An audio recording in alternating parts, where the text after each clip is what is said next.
Hi, good afternoon. Welcome and thank you for joining us. We'll begin in 2 minutes.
Welcome and thank you for joining us for those that just joined. We'll begin in 1 minute.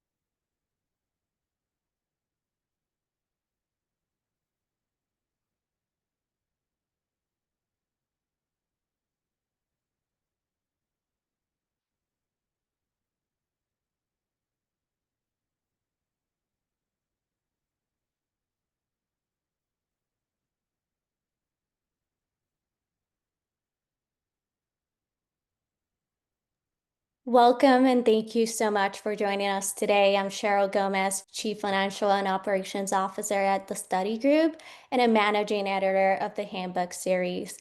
We're excited to launch this webinar series exploring the Handbook for Assessment in the Service of Learning. And this is the kickoff session in a multi-part series spotlighting the 3 volumes.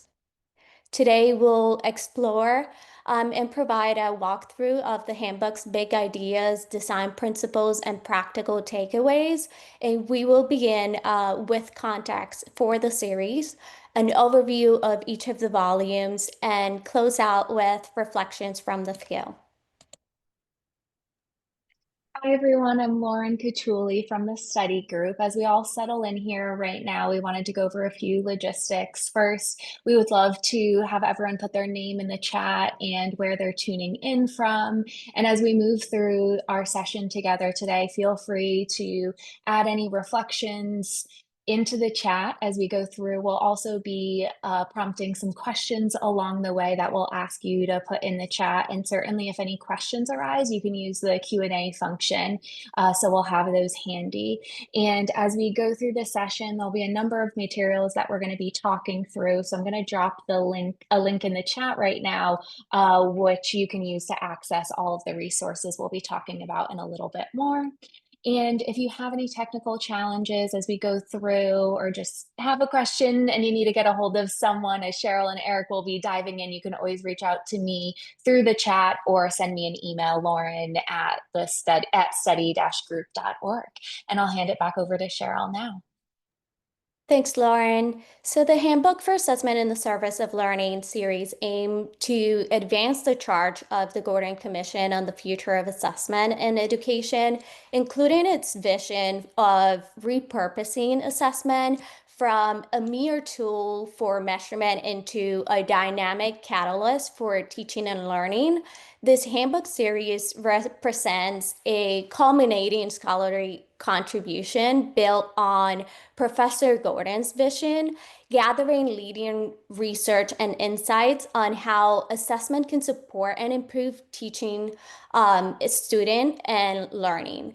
It is the result of a multi-year collaboration among our field's most distinguished scholars across 56 different chapters, whose collective work provides a deep well of inspiration for the emerging generation of research and practice.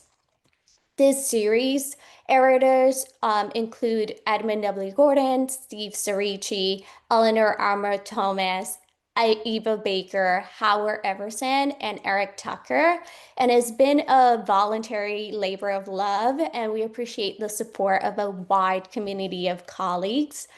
The handbook for assessment in the service of learning, it is an open access publication guided by the series editors and published by the University of Massachusetts Amherst Library. It is intended for a broad audience from test developers to assessment researchers, psychometricians, learning scientists, state and system leaders to educators, policymakers, and designers. We would be remiss to not thank the nearly 90 contributors and dedicated teams whose insight and scholarship brought this ambitious project to life. Eric? Good afternoon. My name is Eric Tucker. I am the president and CEO of the study group and served as one of the series, and a managing editor for the handbook volumes. For decades, Professor Edmund W. Gordon has challenged educators to rethink assessment, not merely as a tool for measuring learning, but as a means to foster it. The handbook reframes assessment as an integral part of teaching and learning, not just an endpoint. Today, we hear from Professor Gordon, our 104-year-old friend and mentor and colleague, and from other colleagues who have contributed to the volume. As we move through his remarks, please reflect on the following question, including offering a response in the chat. Please share an example of an assessment in the service of learning experience that has been meaningful for you as a learner. Alternately, please share an assessment in the service of learning that you designed or have used with learners.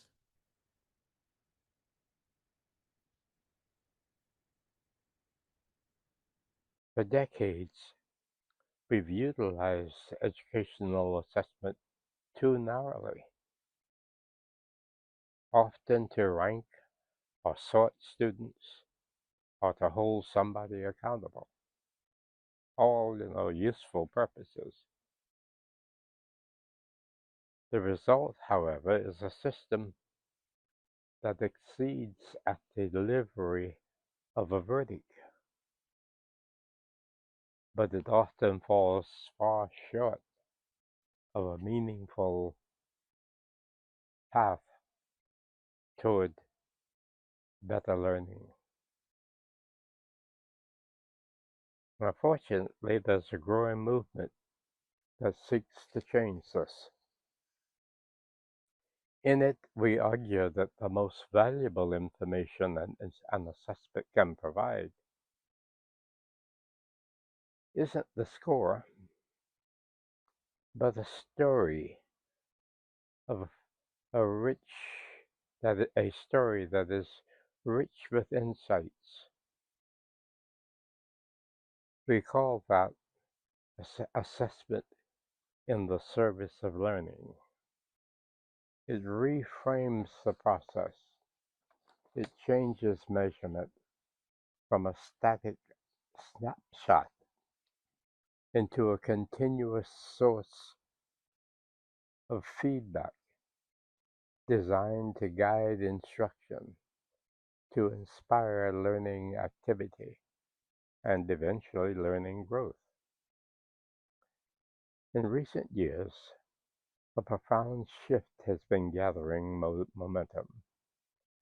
The recognition that assessment should serve and inform teaching and, of course, learning processes, not merely measure them, not really document outcomes.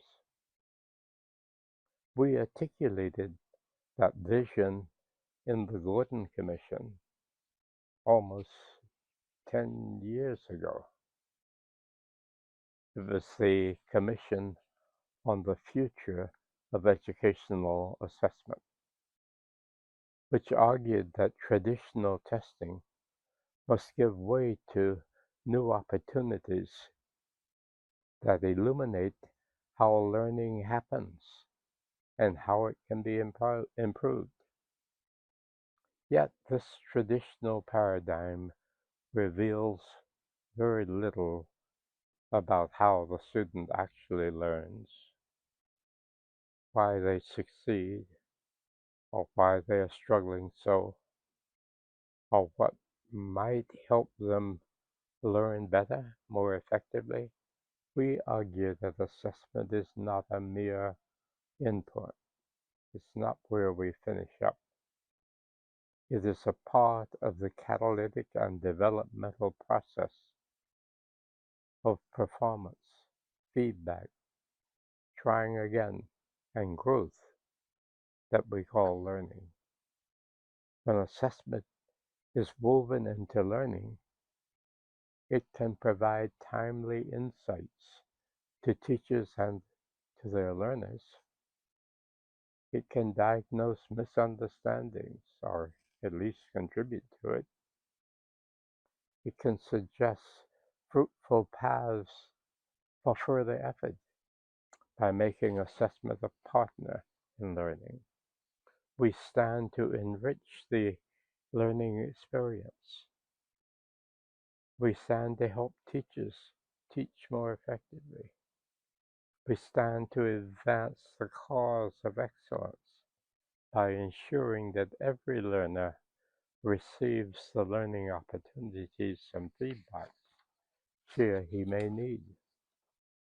We believe that learning should be a customized experience to which assessment and appropriate feedback contribute heavily.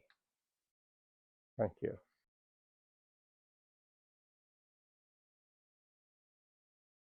But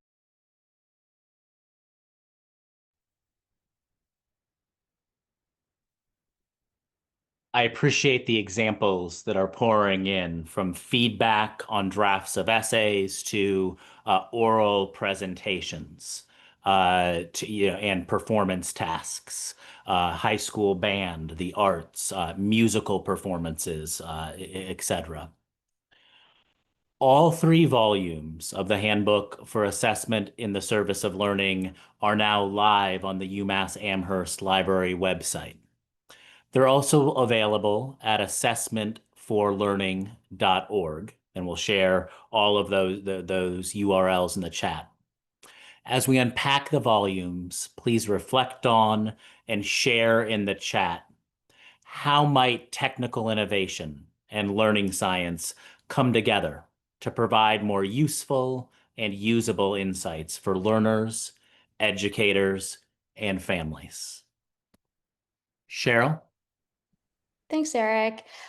We must fundamentally reconceive assessment as a resource for learning, not just sorting or ranking. And Volume 1, Foundations for Assessment in the Service of Learning, advances this direction in 3 different domains, including how we design assessments, how we ground solutions in the science of learning and improvement, and how we leverage technological innovations resonance with these aims to really serve learners.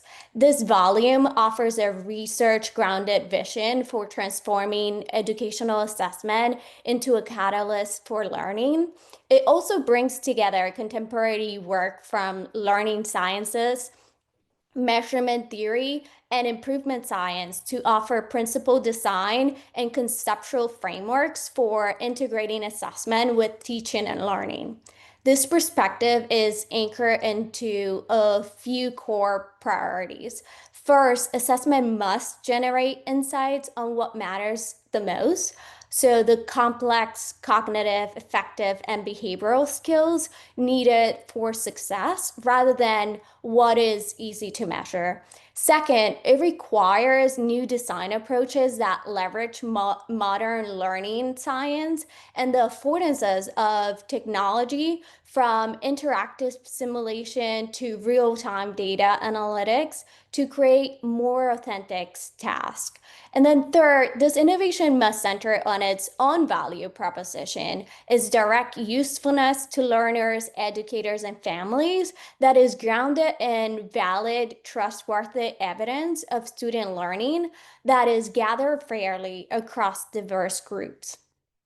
Assessment can definitely be made more effective, personalized, and educative if we intentionally design and deploy AI in alignment with these principles of fairness, validity, and human development. And the ultimate challenge is to harness these emerging technologies through principle innovation, ensuring that they advance practices that are human-centered, just, and dedicated to cultivating every student's potential.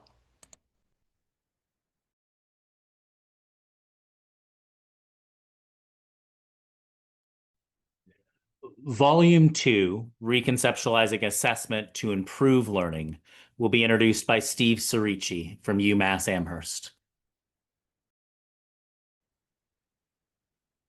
Hi, I'm Steve Cerici from the University of Massachusetts Amherst, and I'm so happy to be here to celebrate the release of the Handbook for Assessment in the Service of Learning, Volume 2, which is called Reconceptualizing Assessment to Serve Learners. And the story behind this book is I met Ed Gordon in 1999. We were doing some planning for the NCME conference. And if you ask me how meeting Ed Gordon really changed my life, both professionally and personally, I would say read this book, because volume 2 of the handbook really talks about that reconceptualization. And for me, talking to the professor about how assessments can actually be used to support learning, to serve learners, was very different, because most of my career was about how can we build, the best test and equate it and make sure it's the same over time and so forth. And really, most of the tests I've been involved with were to measure how well somebody knew something, the product of learning.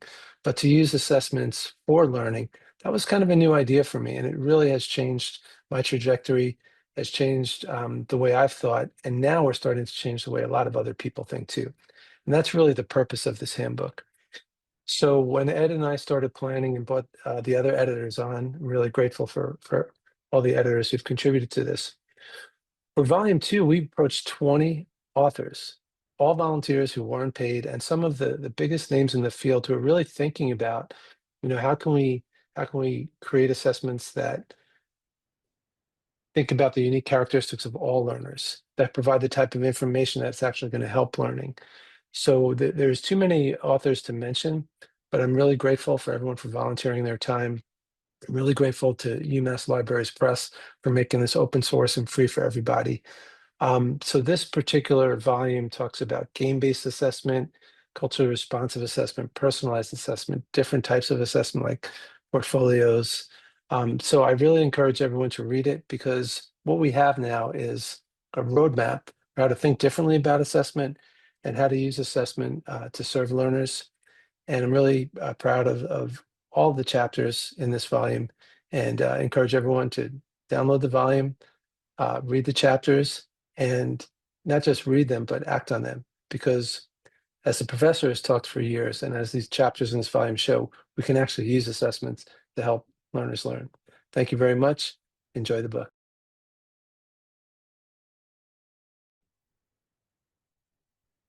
Thank you, Steve. And want to echo his words of appreciation for both the editors of the series: Professor Edmund Gordon, Eva Baker, Howard Everson, Eleanor Armour Thomas, Steve Cerici, and myself, as well as his words of appreciation for the authors of each of the volumes.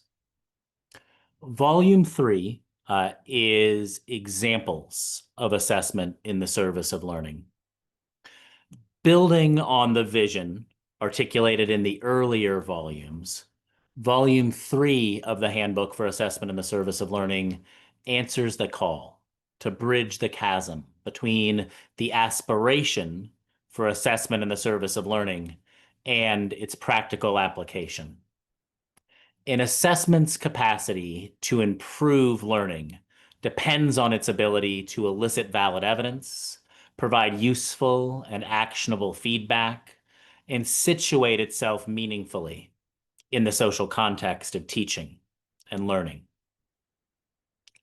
For decades, educators have aspired to transform assessment from a means of evaluating students' progress into a catalyst for learning, a vision championed by Edmund W. Gordon, who argues that the act of assessing should cultivate deeper understanding. The collection reflects a shift from articulating the why to demonstrating the how, from aspiration to application. It presents working examples of how to engineer and integrate assessment into learning across early childhood programs, K-12 classrooms, secondary science classrooms and art studios, and online personalized platforms. Taken together, these examples braid the design principles articulated by Baker, Everson, Tucker, and Gordon, including transparency, explicit focus and purpose, support for learner processes such as motivation, attention, engagement, and metacognition, modeling of growth and development over time, feedback-linked instruction, equity and attention to learner variation, and quality, including validity.